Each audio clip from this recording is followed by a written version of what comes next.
Chapter 27. The Raid. Walking from bus to bus, Karnak conducted final checks on the men and gear for the mission ahead. Making very few corrections as he went along gave him confidence in the abilities of the men and women to carry out the task that lay before them. Karnak watched through the darkness as they filed onto the last of the buses, knowing that each of them was ready to do whatever it took to free their brothers and sisters in arms. Hearing footsteps approaching, he turned, hoping it wouldn't be someone bringing him bad news. With the little light from the crescent moon, Karnak could tell that it was Kate.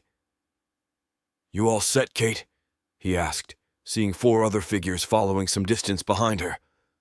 "Yes," she replied before reaching him.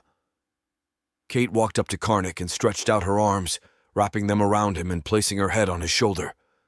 Karnak wasn't sure what to do. Years of military training on proper male and female contact screamed in his mind that this wasn't appropriate. As Kate let go of him and stepped back, Karnak thought, "Guess those days have passed." "What was that for?" he asked, still a little uncomfortable about the embrace. With the rest of her group nearing, Kate spoke with strong emotion. "Sawyer would be so proud of all you have done here, but that wasn't what the hug was for. It was for not letting my vengeance get the better of me. If not for you, then I probably would have charged in there and gotten others and myself killed. Thanks, Carl." Not sure how to reply, Karnak just said, "Thanks, Kate." He then moved the conversation in another direction. "You 5 ready to move out?" Knowing just what Karnak was hoping to do by asking the question, Kate wanted to hold his feet over the emotional flames but knew it wasn't the right time. "Yeah, we are heading over to Carter's bus. There's something about that kid I just like." Looking over, Karnak knew Sierra had to be thinking up something crazy to do. If not now, then later. "Carlos, try to keep her out of trouble today, would you?" Carlos looked at Sierra, and then back at Karnak. "When the hell did I get elected her babysitter?" He threw his hands in the air. "Well, Carney, if you think I need watching, maybe you should do it," Sierra said as she walked off to the buses with the others. As he watched, Karnak thought, "Yeah, this is definitely not the former army." "How's the head, Darien?" Karnak asked, concerned for the youth who had made all this possible. "Nothing a few aspirin won't cure." Darien rubbed the sizable bump on the back of his head. "Commander!" Karnak turned to face Robert, who had also been checking the convoy's readiness. "Robert, what is the update?" Having heard the last exchange between Karnak, Carlos, and his sister, Robert said, "She doesn't mean anything by it. It's just her way of fighting against a world out of her control. Really, I'm amazed she has adapted so quickly." Karnak looked at Robert and wondered just how much Robert had taught her and how much she just winged it. Karnak asked again, "What's the status of the convoy?" "Everyone is ready. My men and I will ride in the back of the lead vehicle with you. There is one issue to clear up," Robert added. "What is it?" Robert turned his head to the side. "Cameron." Watching a figure slowly walk over, Karnak was curious about what he wanted, a man who had previously come in wounded with Angelique. "Sir," Cameron said clearly. "Hold it right there," Karnak snapped back. "Commander or Karnak, nobody is going to start calling me sir." "Commander, I want to join the mission," Cameron stated after changing the way he had addressed Karnak.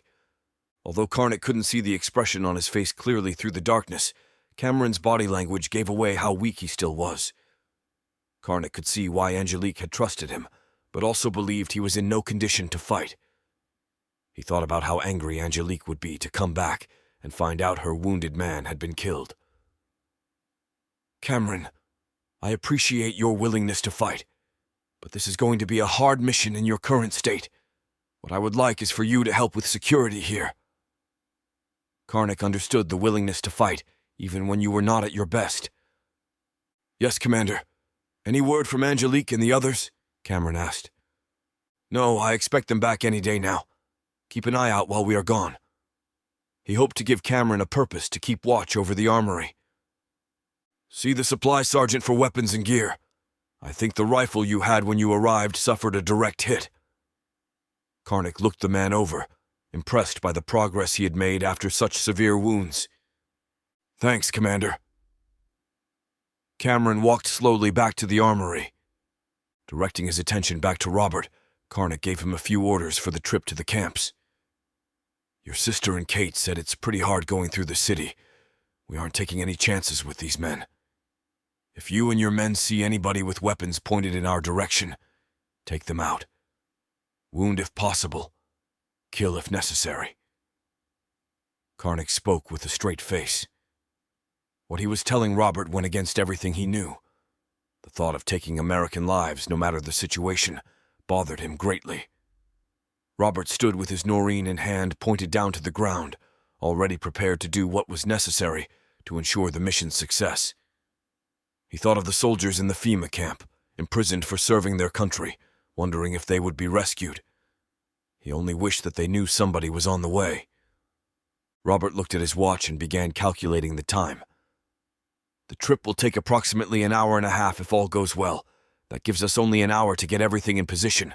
We should get rolling." "Tell them to give the signal to fire up the buses. We move out in 5, Karnak ordered, agreeing with Robert. Letting his rifle hang by the sling over his shoulder, Robert reached into his pocket and pulled out a rolled-up sheet of paper.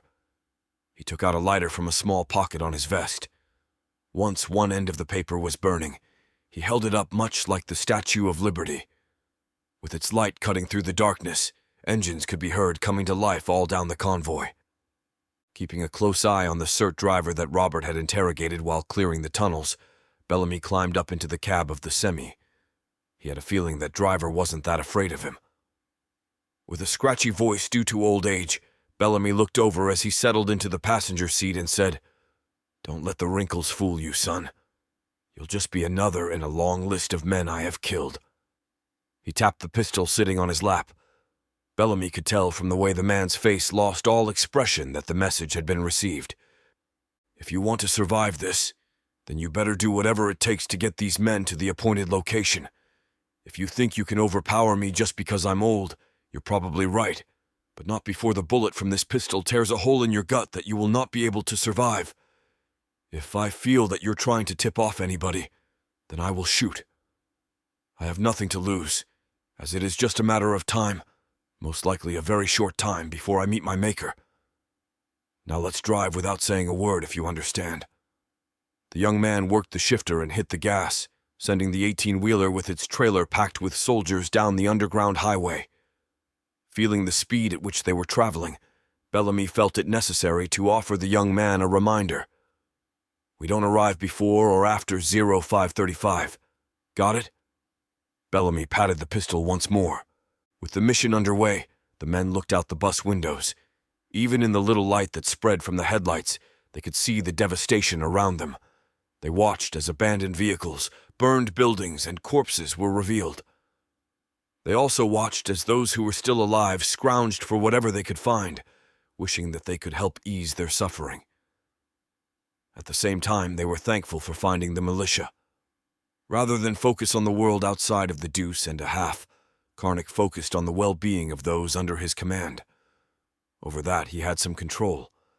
He thought about how everyone here had been pushed from day one, whether with training, gathering supplies, or running missions. He knew it was a pace that couldn't be sustained for long. Even though it was necessary for survival, eventually they would start to break down. Then his thoughts turned to how much had to be done at the armory and in the tunnels to ensure that they didn't lose what they had gained. "How did Sawyer do it?" Karnak said under his breath. "What was that?" Mac asked. He had volunteered to lead the way to the bluff overlooking the camp. "Nothing, Mac. Just doing some thinking." Karnak was surprised that Mac had heard him over the roar of the truck and the crunching of cars as the dozer blades struck them. Karnak occasionally heard a rifle fire from the rear of the truck, but still couldn't understand how Mac heard him. "Command is a tough thing," Mac shouted over the roar of the engine. Karnak was stunned by the comment. "How the hell did you know what I was thinking about?" "I saw many commanders come and go in Nam, and they all had that same look," Mac said, with a slight smile on his face as they launched another car from the road. Looking down at his watch, Karnak hoped the action would be enough to prevent any further discussion of command leadership. "How far out are we, Mac?" "We are making great time thanks to this monster. No more than 10 minutes, Mac stated, patting the seat between Karnak and himself.